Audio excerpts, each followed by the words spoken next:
أرسلنا نوحا إلى قومه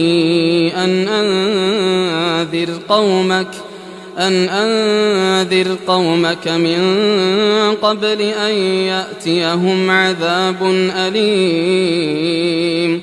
قال يا قوم إني لكم نذير مبين أن اعبدوا الله واتقوه وأطيعون يغفر لكم من ذنوبكم ويؤخركم إلى أجل مسمى إن أجل الله إذا جاء لا يؤخر لو كنتم تعلمون.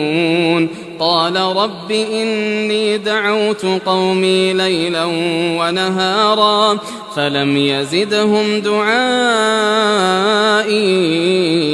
إلا فرارا وإني كلما دعوتهم لتغفر لهم جعلوا أصابعهم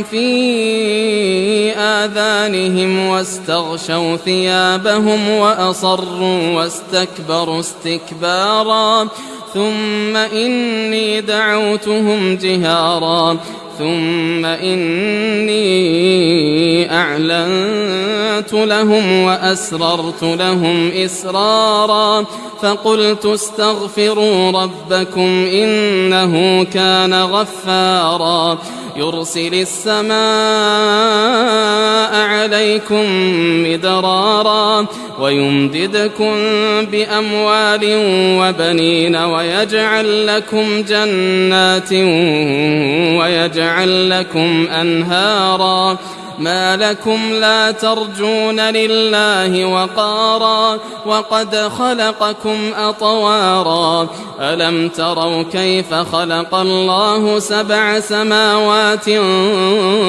طباقا وجعل القمر فيهن نورا وجعل الشمس سراجا والله أنبتكم من الأرض نباتا ثم يعيدكم فيها ويخرجكم إخراجا والله جعل لكم الأرض بساطا لتسلكوا منها سبلا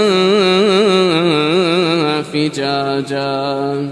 قال نوح رب إنهم عصوني واتبعوا من لم يزده ماله وولده إلا خسارا ومكروا مكرا كبارا وقالوا لا تذرن آلهتكم ولا تذرن ودا ولا سواعا ولا يغوث ويعوق ونسرا وقد أضلوا كثيرا ولا تزد الظالمين إلا ضلالا. مما خطيئاتهم أغرقوا فأدخلوا نارا فلم يجدوا لهم من دون الله أنصارا. وقال نوح رب لا تذر على الأرض من الكافرين ديارا إنك إن تذرهم يضلوا عبادك ولا يلدوا إلا فاجرا كفارا. رب اغفر لي ولوالدي ولمن دخل بيتي مؤمنا وللمؤمنين والمؤمنات ولا تزد الظالمين إلا تبارا.